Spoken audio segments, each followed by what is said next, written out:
We've transformed this into a whip-only run. Running this game for the next 40-ish, 48 minutes. With me on the couch, my man, D&D Nat 21. How's it going, man? I am doing fantastic, Decapent. Thank you so much for having me here. I am excited to watch another Super Castlevania 4 run and provide a commentary so that the chat can be as up-to-date and educated about this game as we all are, as we've ran it many times. It's a fun game, and I'm looking forward to sharing this with everybody. So hope chat is nice and hyped today. I'm pretty sure they are. There's a lot of nice-looking fella in the chat right now. Thank you, everyone, for being there. So, it's a marathon. Without further ado, let's start this. I'm gonna just put this like that, and of course,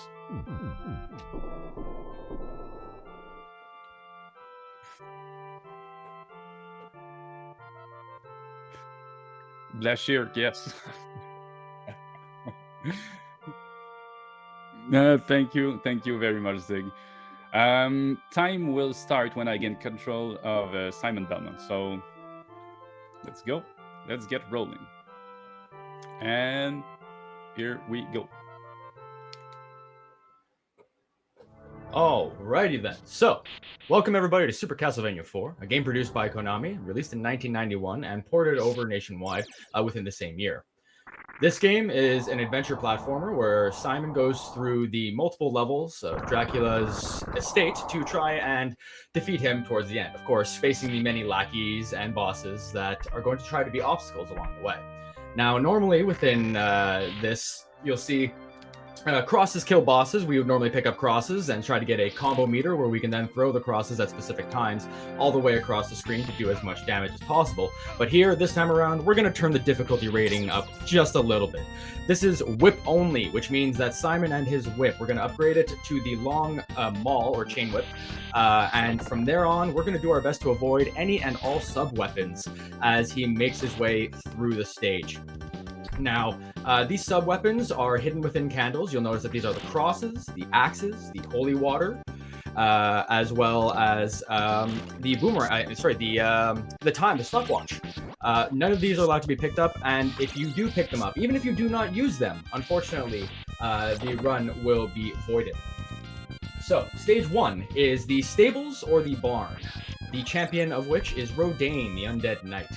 Now, the interesting part about the first stage is it's all about damage boosts. You're going to try your best to hit off of the enemies that are within your way rather than killing some of them, because as you move through the stage and you take damage, Simon moves a lot faster rather than his power walk that he currently has.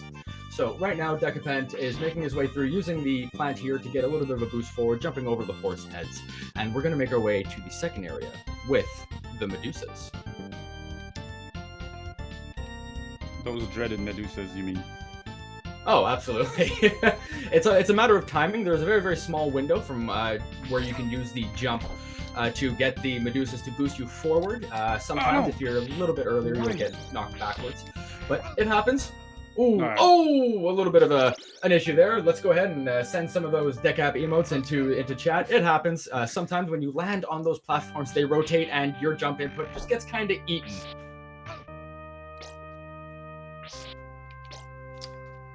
Yeah. So we have a $6.66 donation from Ziggy GG that says, "May the Frost Lords of Blashir curse this next run. Good luck, Decapent." I believe the curse is in full effect. Also, very quickly, I want to mention that Hollow Knight Save or Kill Milo. That's the next run. So save Milo's at $205 and kill Milo's at 0. So you don't have too much more time if you want to change that. Time is running short on those incentives, chat. Go ahead and, if you can, be generous, donate towards them. It's all going towards a fantastic cause, towards the NMSS. So please, if you can, if you have it in you while you're enjoying all of this run and the many things that NoReset has to offer, consider, donating a little bit to the cause. So thank you so much, everybody, for what you've already donated and what you can donate in the future. That, ladies and gentlemen, was Rodane, the Undead Knight, and Stage 1. Nicely done. If I may, real quick, I just want to say also, don't forget, you have the very real opportunity to make me suffer in real life. you know, while supporting a great cause. So 9 circles of hell.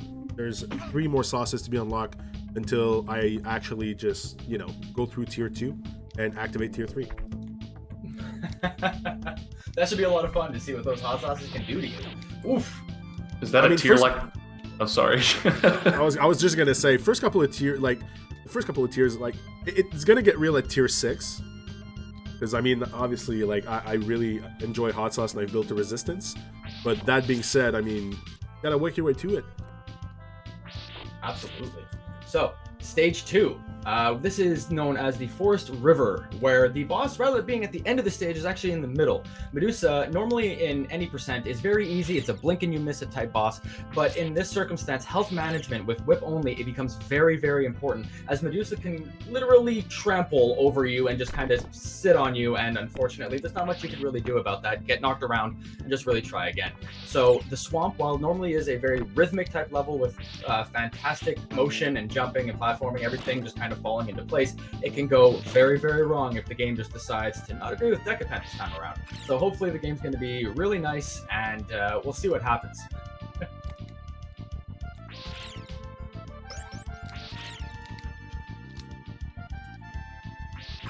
Okay, so as I mentioned before at the very beginning of the game, picking up any sub-weapons voids the run. Now sometimes it's just as easy as, oh, don't hit the candles. There is no real issue if there's no sub-weapons on the ground. But unfortunately, there are just some enemies that just line up ever so perfectly. You would think that Konami and the designers knew exactly what they were doing when it came to ways to beat this game or what type of challenges we would face it in the future, because it is just so primely located there. That is one of the sub-weapons that we should keep an eye out for. So you'll see 1 or 2 of them appear later on. One of them, an axe in stage 6, has a tendency to be a little bit of a problem, as well as a cross in stage 8. She avoided many runs, that axe you're talking about. Oh, yes. I'll be sure to point it out. We'll hold our breath. Now, so I'm not going to be able to make as much as damage boost as I usually do here. Maybe I'm going to skip a gargoyle or something. Yeah, I think you should have enough health. We'll see. Play it safe, better than sorry. So on this stage, the river actually has a tempo, a motion that pulls you. And if you can use as many damage boosts as possible, you'll make it towards the end of the stage before the river can switch back. You'll notice it right about here as Decapent begins to jump to try to avoid the river's flow in the other direction. Nicely done. Stage 2 complete. Stage 3, the caves, all about health management and boosts. Here we go.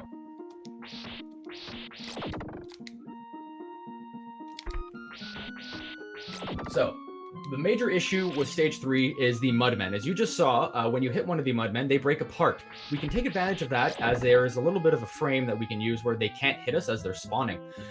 They do 4 pits of damage, which is an excessive amount of damage and kind of ruins the health planning that we have for the rest of the stage. You'll see in the upcoming waterfall. The problem with the mudmen, not only do they do a large amount of damage, but the direction that they're walking and the pattern that they have is essentially RNG based. You have to kind of go in blind and hope that you get the right pattern, because if you get an unfortunate pattern where they're walking towards each other, it is a very small window that you can take an opportunity of taking the boost. And generally, you want to try to avoid taking any damage at all. That's a good mudmen pattern as you're able to make your way through to the waterfall part of stage 3. Nicely done. Thank you. I always get really nervous around mudmen. With reason. So, stage 3-2, you're going to notice something known as the ring glitch. So, in this game, obviously there is an arc for the jump, so therefore there is a little bit of a math that implies physics in the game.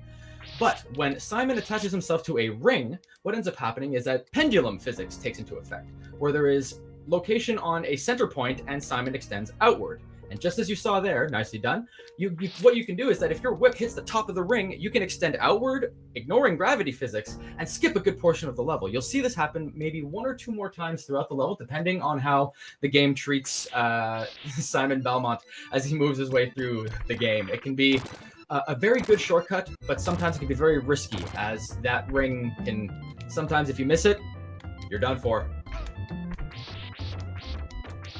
See if we can get the eyeball boost here. Proper setup, nice health. Oh, you got robbed on that. That is unfortunate. Really unfortunate, yes. It happens, it happens. And I was a bit early, so I got knocked back down.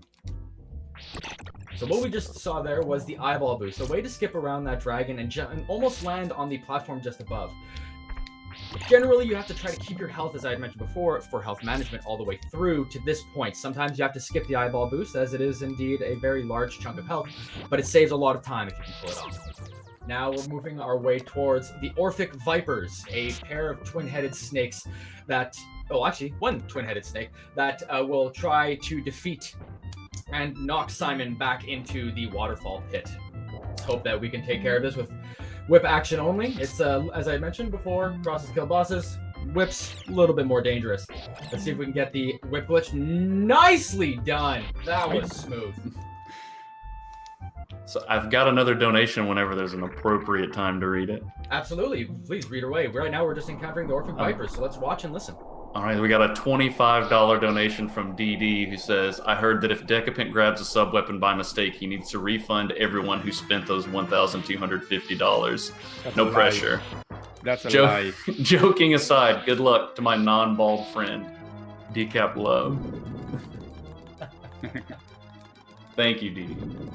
Thank you very much, DD. DD, for those who aren't aware, is a very active member of the Super Castlevania 4 community. One of the best. Actually, I believe he's #1 in Canada. Just a quick correction there, D&D. There is DDG in the chat. I'm pretty sure that the donation was from him. Do not mistake DDG with Drunken Draconian. There's two. There's so many DDs with D&D, DD, DDG. My apologies. That was my bad. I should have said DDG. Well, thank you very much, DDG.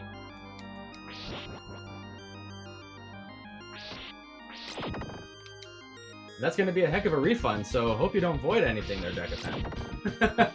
If I grab a weapon, whatever weapon I grab, I'm just going to throw myself in the pit. Absolutely. So for everybody's sake, this is something that we had come to terms with. We are going to do our best for whip only. That is the incentive. This is what we're here to provide. But sometimes it does happen when we do pick up the sub weapon. Generally, the run would have to be reset. But I'm pretty sure it's clear by the title of the channel. We do not reset here. So we're just going to go ahead and jump into the pit, remove the sub weapon, start the level over, just so that we can be as authentic and as true to our promise as possible, while also being fair to the other marathon runners and the organization, of course. So, Stage 4. Stage 4 is the tower, or the rotating room, where there's actually two bosses. One in the middle, who we're about to face, called Puexel, whose name is actually licks you up backwards because of that tongue that you just see on screen. The small little peanuts that descend from the ceiling, the rocks that appear every single time that you whip him, are somewhat of a hazard and can do tons of damage. So if you're able to get out of there with a nice chunk of health, as Decapent has done, it's a little bit more relaxing, but sometimes you can really be cheaped out of some health and be one hit away from death as you have to deal with the rest of the level. The other boss of the stage is Coronaut, where, following the same theme of the naming, is Ton of Rock backward. And that is the boss at the very end, who we will see be towering over Simon Belmont as he attempts to chunk away at him with the whip. If we have any more donations, now is a good time. I'll bring up the Hollow Knight bid war again. Not too much time in this run, so it's not too long until we reach that Hollow Knight run. Save or kill Mila. Save Mila's ahead by $205. And then also, it's not that much longer until we reach Ori and the Will of the Wisps. If we want to get that to grapple us, we'll have to reach 1,750. And we're currently at 1,356.66. Also, got a donation just now from Master Fred 7, $10. Good luck, Decapent. I'm confident you won't. Oh no. Sheridan's Pale. Yep. That'll be fun for me to read. Thank you. That would be literally translated to let's hope you don't shit the bed. Yep. Thank you, Master Freds. Alrighty, so on Stage 4, what you noticed previously is that the room was rotating. That is the Mode 7 of the Super Nintendo. Stage 4, they really did try their best in this game to show off the capabilities of this game, but unfortunately, it's kind of lost as the amount of sprites, not necessarily the Mode 7 that is involved in this tunnel, but the amount of sprites that appear from the shifting red background and the skeletons dying on the screen cause a severe amount of lag. So what you may have noticed throughout that stage is that Decapent was actually trying his best to jump over enemies versus trying to kill them, because that reduces lag, thus taking less time to move through the tunnel and allowing you to move much smoother. As each of the bones that get spawned is a sprite, the fire is a sprite. You're also going to notice that throughout the latter half of the game, that lag control and sprite control do play some aspect into the strategies of speedrunning this game. The purple spikes that are currently in front of us are indeed a one-hit kill. We do not touch the pointy things. One other thing I'm going to point out, you're going to notice it later on in the game. I mentioned that the port was brought over from Japan to the United States, all within the same year, 1991. But there were some changes made during the ports. As first off, some symbology was removed off of the gravestones. The blood that you're going to be seeing later on in Stage 8 has actually been turned to acid. And there is some censorship on the statues on Stage 6, as there is female figures that needed to be covered. I believe you are playing on the national version, correct, Decapent? We are on the American version, yes. Yes, okay, so everything should be green and a little bit censored. If you've played on the Japanese version, you might notice some changes before. Nicely done, killing Coronaut, landing on the platform, and let's see if we can get the early orb. Oh, nicely done. Well Thank you. played. The run can die now. No. We're on a roll. I got another donation to read. We've got $16 from Bencho Sly, who says, I want to pay a tribute to Decapent316, so I dropped $16. Now I need someone to drop the $300 for the 3 part that I forgot. Thank you for the $16, Bencho Sly. Thank you very much for your support, Ben. Awesome. Stage 5 is a little bit calmer. There is no boss on Stage 5. This is the transition phase. The game kind of realizes, okay, maybe I've been pushing it a little bit hard for you. We're going to give you a small little break. How's about some randomly spawning harpies that can drop annoying fleamen that bounce all over the screen, chasing you and possibly ruining your day? That's exactly what Stage 5 is. It's not about big bosses. It's about little annoying things that appear. And right now, it seems that the harpies are being somewhat kind. There's only... Oh, spoke too soon. There is a reliquary there, which we can pick up. It is not a sub-weapon. It is a bonus item that allows us to clear the prayer beads, essentially. That allows us to clear the screen of enemies. But Stage 5 is the small little break, little breather room, so to speak, just before we get into Stage 6, which is really the Castle of Dracula, the very, very beginning, where it is the dance hall, and where the game turns up the difficulty one last notch.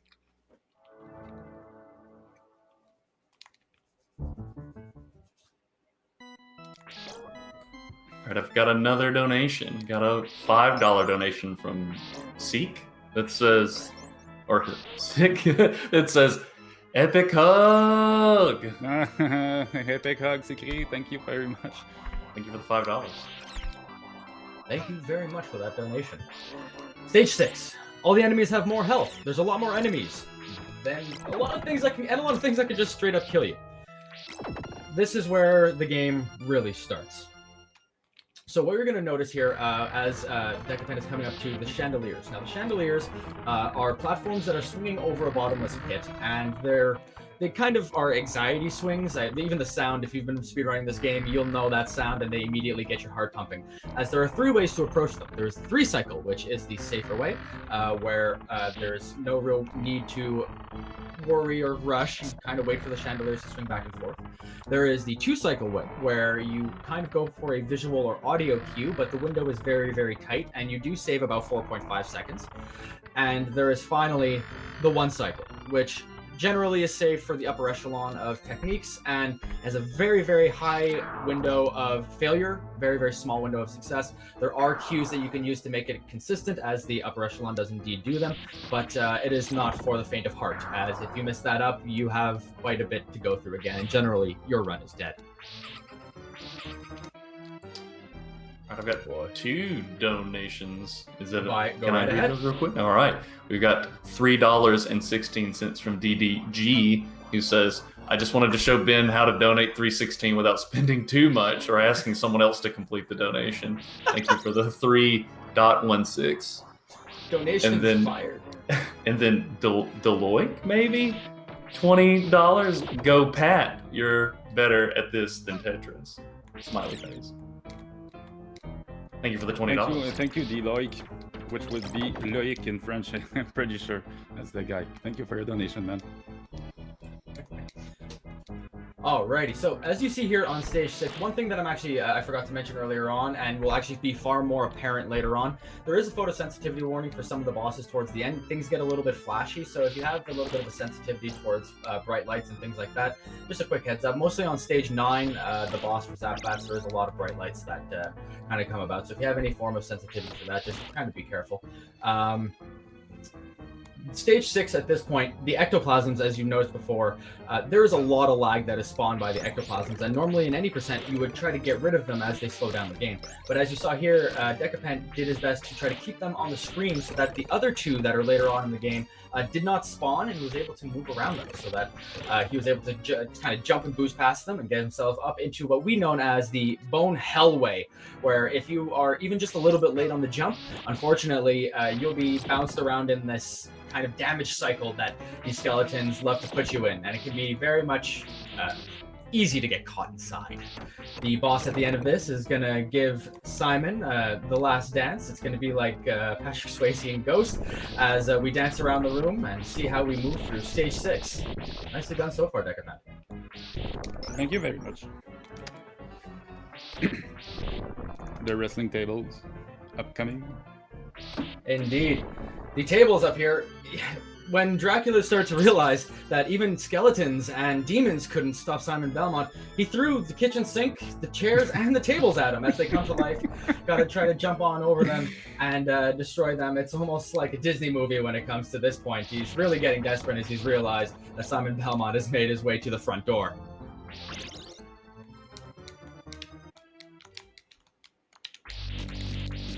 Here we are.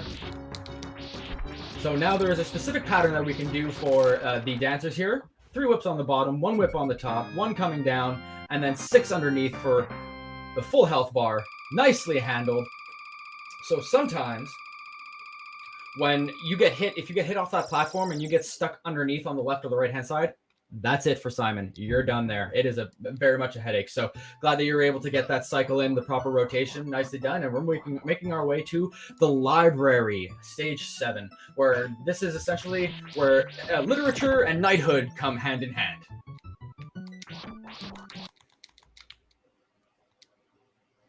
What we're going to be trying to do here is, instead of taking a lot of time to destroy a good portion of the enemies, we're going to kill the first 2, and then we're going to take a bunch of axes to the face, because the iframes that we're going to have allow us to walk through the enemy. When we're on the stairs, we don't get knocked off. We actually stick to the stairs. So we're going to use that to our advantage. Stick to the stairs, axe to the face, and walk right on through, so that we're able to make our way through these stairs, jump all the way down them, and make our way towards the book jump. This is a very tight jump that saves us a couple of seconds. Fingers crossed. Let's see if we can get a solid combo. We got a high axe, so we won't be able to get a boost onto the books.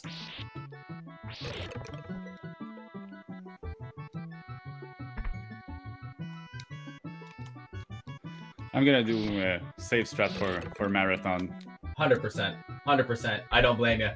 So, there is a way for whip only to do a book jump, where in any percent there is a very, very tight window where you could kind of make it to the ledge. But in whip percent, that red skeleton will spell the end of that run. And it's much safer to take it by a couple of whips and make sure that you get the full rotation all the way through with the book there, so that Simon doesn't get knocked into the pit and yet again, another shit on a pay. Nice. You ready for another donation? Absolutely, go right ahead. Okay, we've got $5 from Eagle Eye Jones, who says, "Shout out to Decap. You're about to deliver an endless sacrifice to this dying soul." Shout out to God. Shout out to D&D Net 21. My dude's hyped AF for the commentary. I love it. Nice reference to Dream Theater. There you go. Really Thank you for the $5. Thank you very much, also Eagle Eye, for the compliment. Eagle Eye Jones is now this one I will get right as compared to the previous mistake that I made. Eagle Eye Jones is indeed part of our Super Castlevania 4 community, a fellow speedrunner from Germany, and also does fantastic audio remixes. So if anyone really enjoys the Super Castlevania 4 remix, I highly suggest you go check out his channel, and also the remasters that he's done for this. They're used also in the tournament that we hosted last year. So. Thank you again, Eagle Eye. I appreciate that.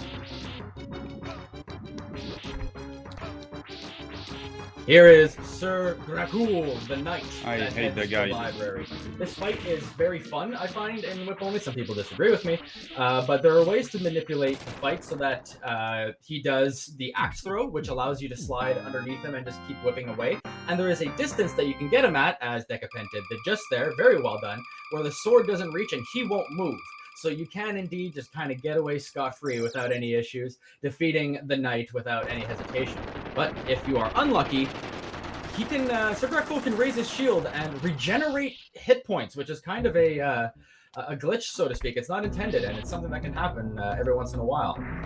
So you got lucky. Nicely done. Stage 8. Surviving the Dracul fight is always lucky. Yeah, it's very risky. Stage 8, also known as Stage Hate, affectionately, by our runners. Before, we were worried about enemies. Now we're worried about everything else. The enemies on this stage are our friends, as the needles that you see everywhere coated in green acid, which I mentioned before is blood, are one-touch kills. The toe of Simon touches it, the elbow, the hairline, anything, and that is death. So what we're going to be doing, as you'll be seeing here, is using the green poison on the ground, the little projectiles that fly through the air, as well as the bone statues that are kind of in our way. We're going to be using those to provide us with iframes so that we can jump our way through this level and move forward. Because otherwise, we will have to spend a large amount of time taking out those enemies, and they're very hard to hit, the eyeballs. They're kind of a pain with their patterns. They sit in your dead zone, even though Simon can whip in all 8 directions. They somehow know exactly where you stand. Well, it's math.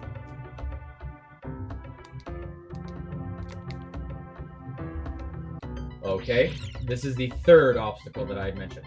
Let's see how everything goes here. 1, 2, and nicely done. For those who aren't aware, there is a cross in the candle just underneath that third bat, and it is very easy, I would know, I did it not too long ago, to pick up a cross and void the entirety of the run, thus essentially putting the run in the bag, if not for the no reset aspect of this one.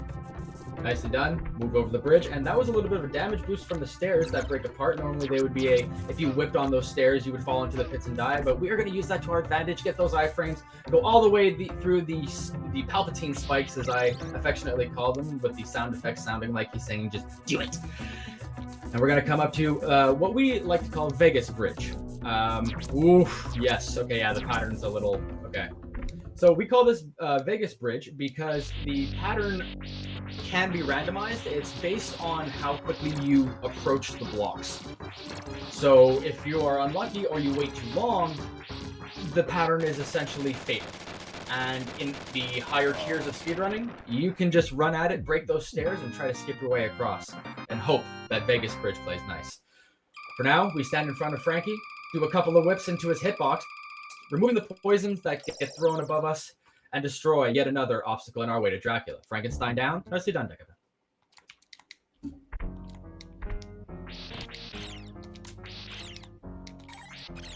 Stage 9. The Keep. A beautiful level, as compared to everything else, which is all colored in gold and yellow. Now we have this, previous colored in greens and blues. Now we have everything colored in beautiful golds and yellows, shining and gleaming as the treasury of Dracula lays before us. But we're not interested in his gold. No, we want Dracula's undead heart. So we're going to skip through all of the gold, not picking any of it up. I don't know why. I mean, it's right there. And we're going to try to our best to avoid the skeletons that we affectionately call Richard and Wesley, that will try to kill us and knock us into the many pits that lay before us.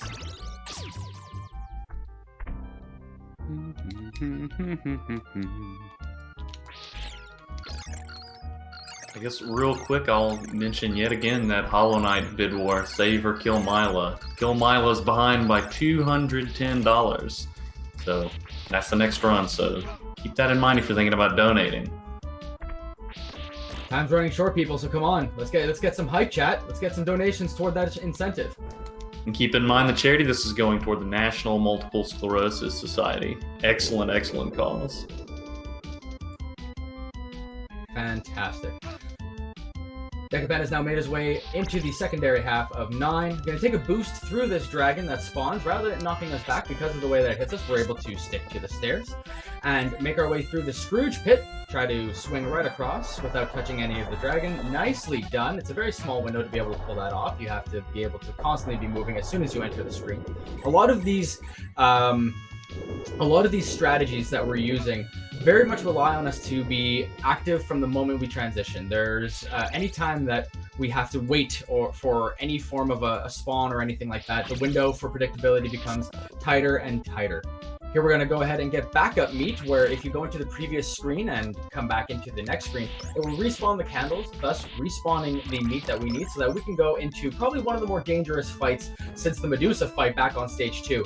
Zap Bats. Now, Zap Bats, it takes 22 hits in order to break apart in the air, and then after that breaks apart into 3 smaller bats, which become very chaotic, and their movement pattern depends on how high up you end up breaking them apart.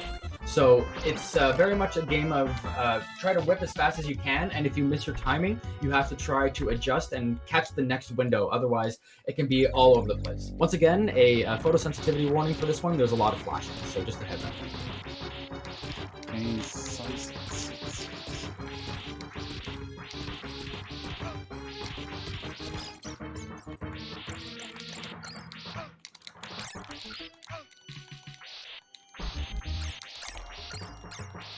Good break. That's okay. Getting underneath, the safe spot underneath the bats. Directly beneath, even though they drop coins. Nicely done. Wrangle them together. Good height on the break. They stay together. Didn't go too far back and forth. For whip only, very well done. Nicely done. It was a really nice bat, actually, yes. Yep. One of the best patterns I've gotten so far in practice. Félicitations. Nicely done. Merci bien. I can't stop getting it out of my head. Only in something like a speedrun would you hear the phrase backup meat. Very, very true. Stage A. This signature clock tower. What would it be? A Castlevania game without a clock tower? Come on now. I'm pretty sure everybody also recognizes the fantastic music. There is a lot of tech that involves in this game, in this stage, where the teeth on the gear are actually individual sprites. So we have to deal with lag management as well. You'll notice that every single time that Simon whips or kills an enemy, it slows down just a little bit. So we're going to try our best to savor our whips, not whip too many times unless we absolutely have to, and try to skip what enemies that we can. I'm going to go ahead and let everyone just kind of enjoy the music for just a second before we get into the tech of the latter half of the stage.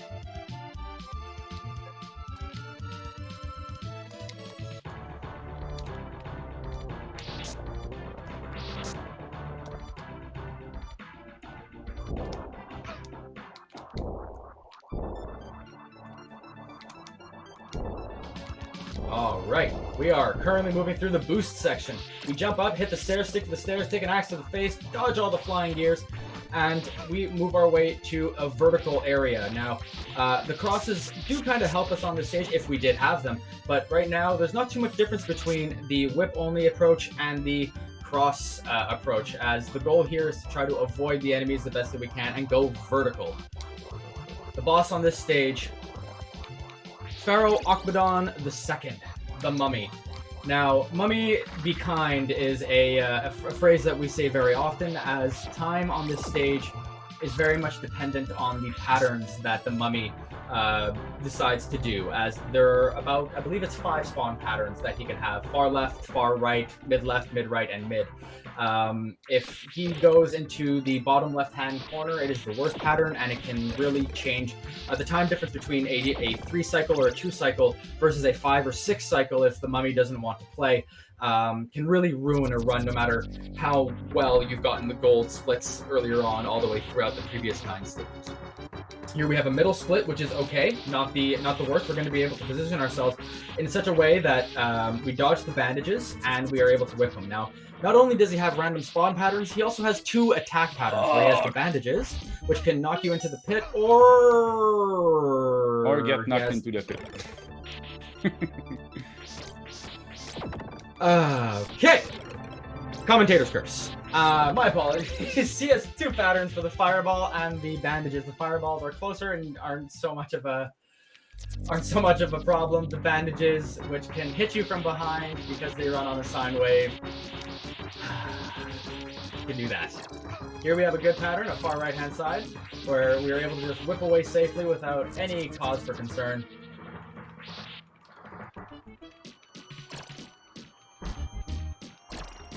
And as you see here, the bottom left-hand pattern, the limp whip, it is hitting multiple times, but it only does a fraction of the damage. So I believe it's a third of the damage, if I'm not mistaken, somewhere within that range. So it is actually not very effective as a fully extended hard whip. So as you see here now, the bandages go right on over once he's at the edge of the screen, but not when he's walking forward. It's one of the most dangerous spawns that you can get in a whip only. That is the mummy down, and we are going to be moving on to the final stage. Stage B, Dracula's Keep. If there was a benefit to that death, we got like a couple more seconds of bloody tears, so there was that. A fantastic silver lining, a great... I cannot highlight enough how great this soundtrack is. It really tells a story in and of itself. It fits the theme of each level. Konami really hit the nail on the head with this one. Well done. Stage B, there is a bat bridge, which we kind of are, the whole community is very concerned as to the structural integrity and who the contractor was who made this bridge out of bats, but we are very impressed with the fact that they're still alive when Simon walks over it nonetheless. So with that, we're going to make our way across and go into essentially a death ascent, where there is a spinning blade at the bottom of the stage that's going to chase us all the way up as we face Stairs Boss. One thing that I didn't mention, that I did not mention at the beginning of this game, is that there is a dead pixel that exists in certain sections of the stairs, so Simon can fall through by accident and die even if you're pressing up. So what the designers did, instead of, being like, oh, well, that's something that happens, should we maybe avoid using stairs? No, let's have the last stage just be stairs. So right now, stairs that are slowly falling away, if you miss or backstep off of these staircases, you are done for. You are falling in the pit or you're getting sliced up like deli meat. This is, topped off at the very top with a little bit of a cherry on the cake with needles at the very top of spawning platforms that are there to kill you and crush you. Does anybody else feel welcomed here? I know I do. The stairs making their way up through the doll hands. Another set of spawning platforms will be the obstacle that faces us as we approach the Council of Three. Slagra, Gaibon, and Death.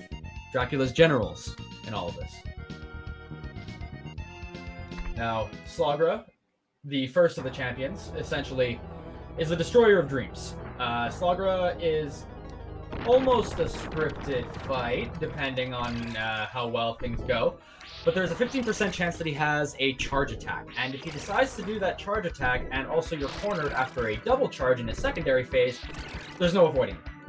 You will be essentially pecked to death by Slagra's consistent attacks. But through patience and whip only, one whip at a time, we should be able to take down this this beaky fellow and have him be completely out of our way.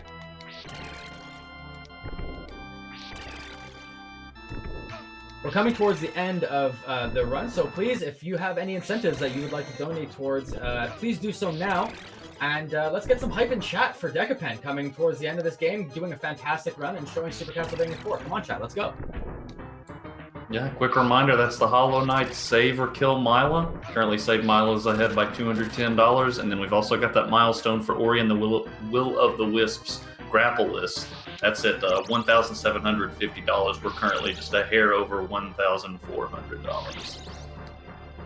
That's amazing. Keep it up, everybody. You guys are doing something fantastic for a great cause. We're coming towards Gaibon now, which is the Flying General. He has two phases. The first one, he likes to drop stalactites from the ceiling and breathe fire. And in the second form, everything does extra bits of damage. We're going to be able to chase him around. Let's see here. There's the stalactites. Nicely done. We got to see the attack, which is always fun. And the second form, which does tons of damage. Red things in Super Castlevania 4 do more damage. That is just generally a rule of thumb to try to keep in mind. But who needs to worry about the damage that gets done when he doesn't even get touched? Nice kill on Gaibon, taking advantage of the angles that he killed him at from the first phase in order to put him in the right position to get a fantastic whip only kill as he makes his way to Death. Now, Death can be a little bit of a pain depending on if he wants to dance in the sky or if he wants to come down and throw the scythe. There are 3 patterns, which is dancing, swooping, and throwing the scythe in a rotating form. We want the 3rd pattern as that's where the biggest window for our whip attacks come in. Oh, we got it! We got it! We got it! Let's see what we can do here. We got the scythe to rotate. We got some back whips. Oh, they're so clean. So there is a gravitational, well, not a gravitational, a pull towards the Death as he's trying to pull you in, but with some properly done inputs. 1 cycle! Nicely done, Decapent. Thank you. Thank you very much. I'm gonna show up a candle, I'm gonna whip it, and I call this candle the run killer because it drops across right before Dracula, and usually on a whip only run you don't want to grab anything, so that's the candle. It's gonna show up any moment. I believe I'm very familiar with that candle. Yep. Just in case anyone wants to run it, don't get that cross. That cross will ruin your run. And one of my claim to fame is losing my patience at that. So be sure to learn from our mistakes and do not pick up that cross even though you think you are completely safe and Death has been defeated. Now, Dracula. 3 phases. Tiny purple fireball, summon fire elemental demons, and summon lightning from the sky. Those are the 3 major phases, with a transitional phase in between, which we just saw, which was meat phase, where Dracula is actually kind and attacks with a meat orb that, if you attack back, feeds you. So, although it can be a little bit annoying, we have lost runs on them before, we want to try to optimize that meat phase the most that we can so that we have as much health going into each phase with Dracula.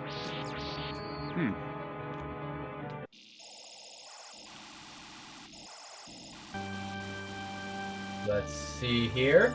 Ooh, that was an unfortunate orb. Just didn't want to hang around. Just wanted to peace out. Final phase of Dracula. We're going to be coming up on time here for just a heads up. Time is on orb grab once the final hits come in. So for anyone who's on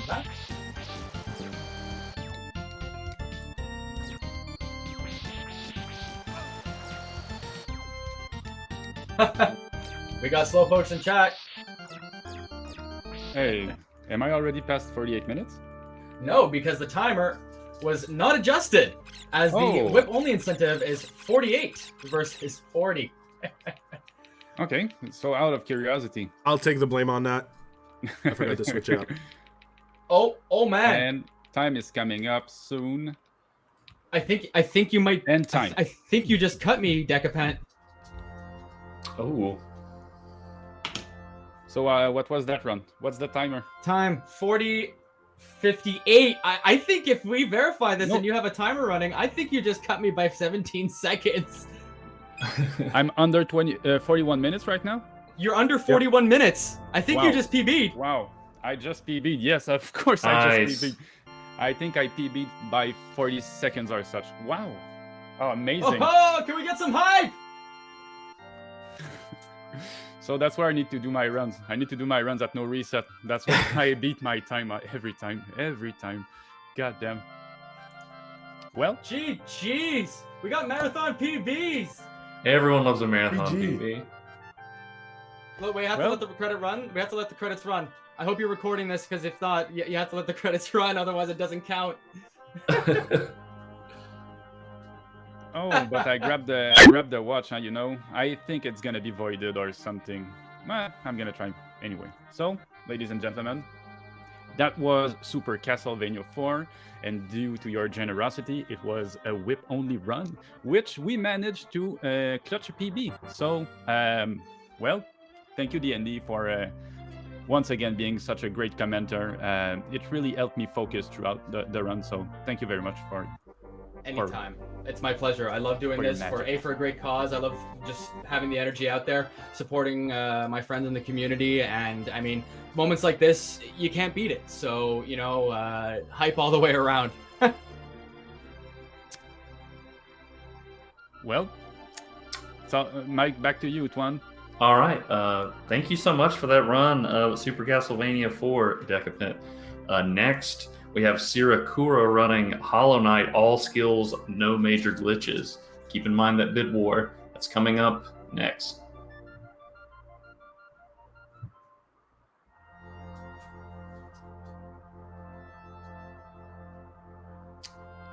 Do we need to? It's if you want to, you can transfer it on over. It's entirely up to you. It's generally for because the it needs to be the recorded for the the PB. leaderboards, but I'm pretty sure we can talk to the leaderboards about that. So we can cut it if you want. Well, I don't want to take too much time on the marathon either. You know. That's true. A minute. Maybe 1 more minute, max. I can talk about the charity very quickly. Yeah, of course. Yeah, Appropriate time. Sounds like a good time. All right. Benefiting the National Multiple Sclerosis Society. A little bit of info about that. The Society's mission is that people affected by MS can live their best lives as we stop MS in its tracks, restore what has been lost, and end MS forever. We will cure multiple sclerosis while empowering people affected by MS to live their best lives. The MS Society helps each person address the challenges of living with MS by funding cutting-edge research, driving change through advocacy, and providing programs and services that help people with MS and their families move their lives forward. The National MS Society is a collective of passionate individuals who want to do something about MS now, to move toward a world free of multiple sclerosis. MS stops people from moving. We exist to make sure it doesn't. So know that whenever you donate, that's where the money's going. Even I myself, I've had close friends that be impacted by this disease, and also rely on similar charities to help fund not only the day-by-day aspect as the disease progresses, but also preventative measures so that those who have not lost too much as it progresses will be able to keep their lives, and as you mentioned, keep moving. So this is a fantastic cause, a fantastic thing to be running for, and I'm very thankful to be a part of this. So it hits very close to home, and I'm very, very glad that this is what the cause is, what we're donating towards. So thank you.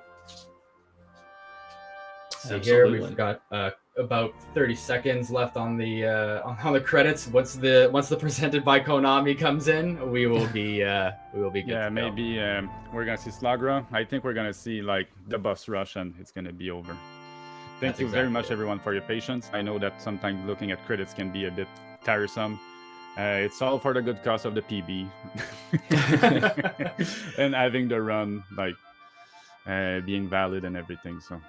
Yeah, the run Thank being you, valid, appreciate it. celebrating a PB on something like this. We're 7 minutes under the the estimate. We saw some slowpokes coming up. I know what I would never speedrunners expect no understand. less from the NoReset community.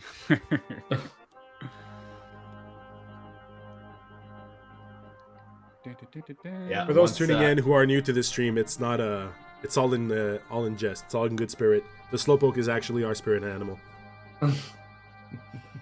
Indeed. So this is the death, and then we should be getting our presented by Konami. Let's see here. And That would be great. that's it. That's everything. Thank you very much again for having me. Thank you, everyone, and handing the mic back to you, Twan. Yep, and I'll just say one yet again. We'll be moving over to Hollow Knight, All Skills, No Major Glitches by Tsira Kura. Stay tuned.